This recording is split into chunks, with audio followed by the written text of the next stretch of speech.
प्रहलाद भणे राम कृष्ण गोविंदा। प्रहलाद भणे राम कृष्ण गोविंदा।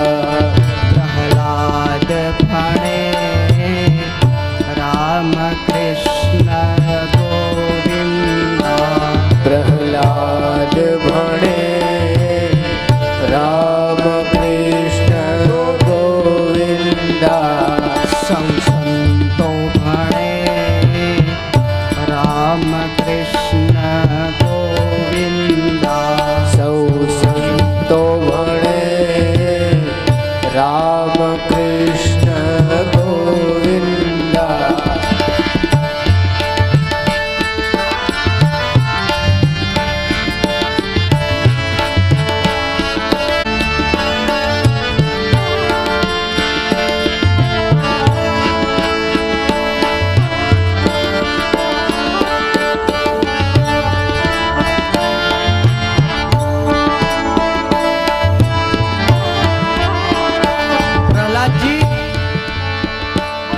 નવા પ્રકારની રમત રમાડે છે, હરિનામ સંકીર્તન કરાવે છે. એ બહાને વિદ્યાર્થીઓને આ રમત રમવામાં બહુ આનંદ આવ્યો. તે વિદ્યાર્થીઓ પણ ગાય હરખથી ઊંચા અવાજે પ્રહલાદ ભણે રામ કૃષ્ણ ગોવિંદા. પ્રહલાદ ભણે રામ કૃષ્ણ ગોવિંદા. સંત ભણે રામ કૃષ્ણ ગોવિંદા. સૌ સંત ભણે રામ કૃષ્ણ ગોવિંદા. પ્રહલાદજી મિત્રોને ભાગવત ધર્મનો ઉપદેશ કરે છે. એકવાર વિદ્યાભ્યાસ કરી અને સંડામર્ક પ્રહલાદને હિરણ્યકશિપુ પાસે લાવે છે. હિરણ્યકશિપુ ગોદમાં બેસાડે છે પ્રહલાદને અને પૂછે છે, બેટા તારો અભ્યાસ પૂર્ણ થયો? કહ્યું, હા પિતાજી. એમાંથી તને શું ગમ્યું? એટલે પ્રહલાદજીએ ચાલુ કર્યું,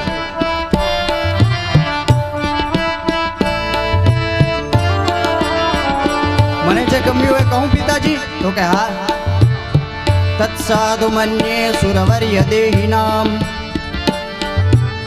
સદા સમુદ્રિગ્ન ધિયામ સદ્ગ્રહાત હિત્વાત્મપાતમ ગૃહમંતકૂપમ વનમ ગતો યદ હરિમાશ્રયે. પ્રહલાદ ભણે રામ કૃષ્ણ ગોવિંદા. પ્રહલાદ ભણે રામ કૃષ્ણ ગોવિંદા.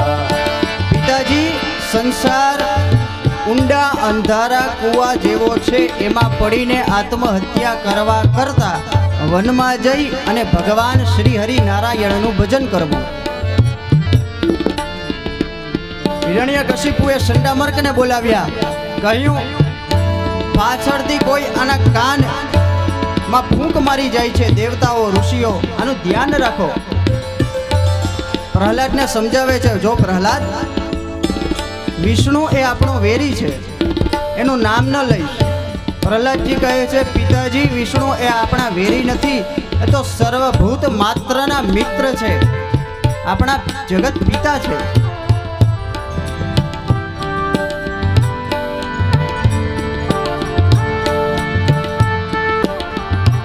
પાછા લઈ ગયા સંડામર્ક પ્રહલાદજીના ગુરુકુળમાં.